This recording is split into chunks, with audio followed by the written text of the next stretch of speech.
And again, all of those people that have learnt new languages, I'm just looking at a mate of mine who's onto a third language now in English, and a beautiful mum as well, have become wonderful parts of our community. All right, Ashley, your question for Peter Dutton. Thanking you, Mr Murray and Mr Dutton and all. How close to the bone are you prepared to cut the wasteful spending by politicians and bureaucrats?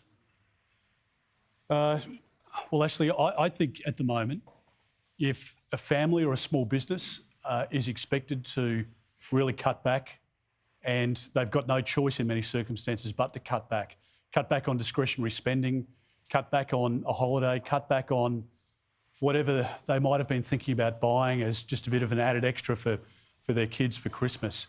If families are being put in that position by this government through bad economic decisions over the last few years, and as I said before, we've lived through 7 quarters of negative growth in family households.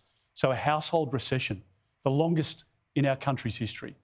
And if that's the circumstance, then why wouldn't government be expected to live within its means and to make sure that the government spent money wisely? A government only has money that they take from taxpayers, and people at the moment are working overtime. People are working harder.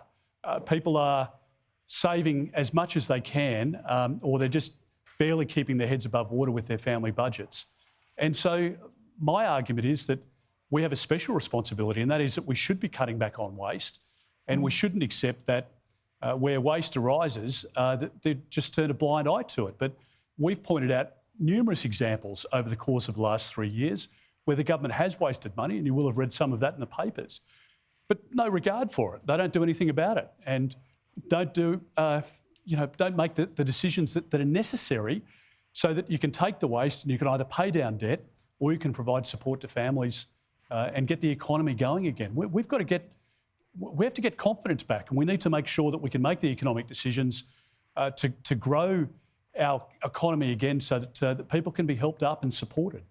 What does it say about how far off track we are? And again, majority of people, according to the public polling, say we're in the wrong track, right track, even on the Turnbull Times, the Guardian, of course, which is where that poll appears. That's the majority position.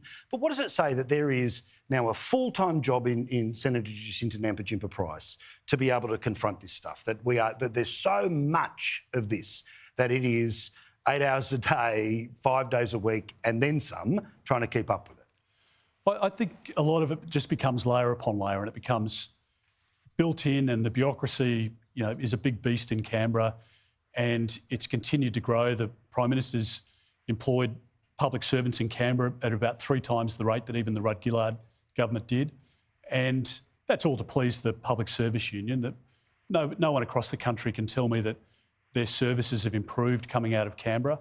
That's just not the case. So, again, I want to make sure that we can provide support to frontline services, to get more GPs out into suburbs like Bray Park or Launton here in my electorate.